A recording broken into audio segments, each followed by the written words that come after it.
Chicken recipe ഉണ്ടാക്കാം. ഇതിന് വെറും 4 ഇൻഗ്രീഡിയൻസ് മതി. നല്ല അടിപൊളി ടേസ്റ്റ് ആയിരിക്കും. അത് ചൂടായി കഴിഞ്ഞാൽ നമുക്ക് കരിവേപ്പില ഇടാം. വെച്ച ചെറിയുള്ളിയാണ്. നമ്മൾ ഇതിനകത്ത് സവോള ആഡ് ചെയ്യാൻ പാടില്ല. ഇതാണ് നമ്മുടെ മാജിക് ചിക്കൻ്റെ മാജിക്. അപ്പോൾ ഇത് നമുക്ക് നന്നായിട്ട് വഴറ്റിയെടുക്കാം. നല്ല ബ്രൗൺ കളറിൽ വരണം. അപ്പോൾ നമ്മുടെ നെക്സ്റ്റത്തെ ഇൻഗ്രീഡിയൻറ്റ് ക്രഷ്ഡ് ചില്ലി ഫ്ലേക്സ് ആണ്. ഇതിലൊരു 10 വത്തൽമുളക് ഇട്ടിട്ടുണ്ട്. 1 ടീസ്പൂൺ ഉപ്പുകൂടെ ഇടാം. അപ്പോൾ നമുക്ക് ചിക്കൻ ഇതിലിട്ട് കൊടുക്കാം. അതിനകത്ത് നമ്മൾ ഒട്ടും വെള്ളം ചേർക്കാൻ പാടില്ല. ഈ ചിക്കനിൽ തന്നെ വെള്ളമുണ്ട്. നമുക്കിനി നല്ലപോലെ മൂടി വെച്ച് വേവിക്കാം. 10 മിനിറ്റ് ശേഷം ഇത് വേകും. അപ്പോൾ നമുക്കിത് തുറക്കാം. അപ്പോൾ നമ്മുടെ മാജിക് ചിക്കൻ റെഡി. നമ്മൾ ഈ ചിക്കൻ വെന്ത് കഴിഞ്ഞിട്ട് കുറച്ച് നേരം കൂടെ പാത്രത്തിലിട്ട് ഇളക്കി റോസ്റ്റ് ചെയ്ത് എടുത്തു.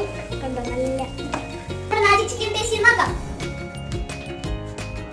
നല്ല അടിപൊളി ടേസ്റ്റ് ആണ്.